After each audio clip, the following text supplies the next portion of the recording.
আসসালামু আলাইকুম। Munshiganj homemade cake বা ভাবনা পেজ থেকে চলে আসলাম। আজকে 4 পাউন্ডের একটা কেকের ডেকোরেশনের ভিডিও দেখাবো। কেকটা রাতে কমপ্লিট করে রেখেছি, এখন সকাল, এখন ডেলিভারি দিব।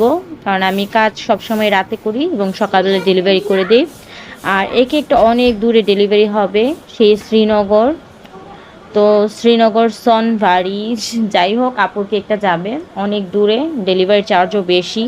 তারপর আপু অনেক দিন আগে দেখে রাখছে যে না, আপু ওনার মেয়ের বার্থডেতে আমার থেকে কেক নেবে। তো আলহামদুলিল্লাহ আপুর মেয়ের বার্থডে চলে আসছে, তো সেই অনুযায়ী আপু আমাকে আমি কিছু ডিজাইন দিই কাস্টমাইজ কেকের, যে এগুলোর মধ্যে ট্রাই করতে পারেন। তো আপু ওইখান থেকে একটা সিলেক্ট করেন, দেন ওনার মেয়ের একটা ছবি পাঠায়, উনি ছবিটা অ্যাড করতে চাচ্ছিলেন। তো আমি ওনাকে আইডিয়া দিলাম, আমি এভাবে ছবিটা অ্যাড করি অ্যান্ড কেটে দিই, পিছনে একটা ফিদার এজ করি। তো আপু রাজি হয়ে গেলেন, বললেন ঠিক আছে, যেভাবে ভালো হয় ওইভাবে করে দিবেন।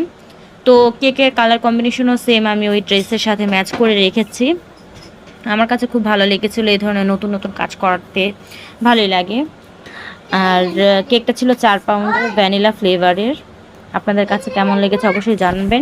এছাড়া আপনি নিজে চাইলে যে কোনো কেক কাস্টমাইজ করেও নিতে পারবেন, অথবা আপনার পছন্দের কেকটি আপনি কাস্টমাইজ করে চাইলে নিতে পারেন। আমার ফেসবুক পেজ হচ্ছে মুন্সিগঞ্জ হোমমেড কেক বা ভাবনা।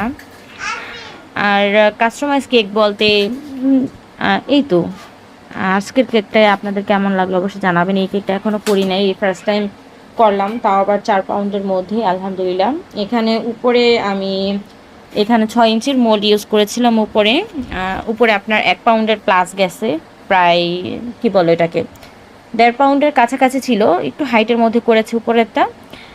আর কি উপরেরটা ছিল 1.5 পাউন্ড, আমার মিস্টেক হয়েছে, সরি। আর নিচেরটা ছিল পুরোপুরিভাবে 2.5 পাউন্ড, একটু হাইটের মধ্যে কেকটা রাখার চেষ্টা করেছি। আর আপুকে জিজ্ঞেস করে নিয়েছিলাম যে আপু কেকটাকে আমি হাইটে করবো নাকি ফ্ল্যাটে, তো আপু বললো যে আপু একটু হাইট রাখবেন, তো আমি হাইটে রেখেছি। আর আলহামদুলিল্লাহ আপু অনেক ভালো রিভিউ দিয়েছেন।